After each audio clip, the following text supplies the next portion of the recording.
Hello नमस्कार. Simply सुषमामध्ये तुमचं पुन्हा एकदा मनापासून स्वागत. आले आले बाप्पा आले. बाप्पा आले ढोल ताशे घेऊन आले. बाप्पा आले आरास. बाप्पा म्हणजे उत्साह आणि बाप्पा म्हणजे नैवेद्य. आज मी तुम्हाला दाखवणार आहे माझ्या बाप्पांसाठी बनवलेलं नैवेद्य.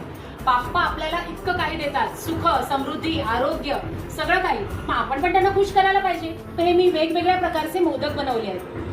फळं तर बाप्पांना नेहमीच देतो, म्हणून यावेळेला आम्ही थोडंसं इनोव्हेटिव्ह म्हणजे त्याच्यामध्ये मी स्ट्रॉबेरी मोदक केलेत, वावा म्हणजे पेरूचे मोदक केलेत, मँगो मोदक आणि केशर आहे असे फेवरेट, बालुशाही, बेसन लाडू, गुळ पापडी आणि हे गोविंद लाडू आणि सगळ्यांची राणी पुरणपोळी.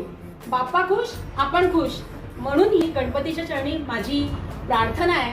पूर्ण कुटुंबाला, माझ्या आप्तेष्टांना सगळ्यांना गणेश चतुर्थीच्या हार्दिक शुभेच्छा.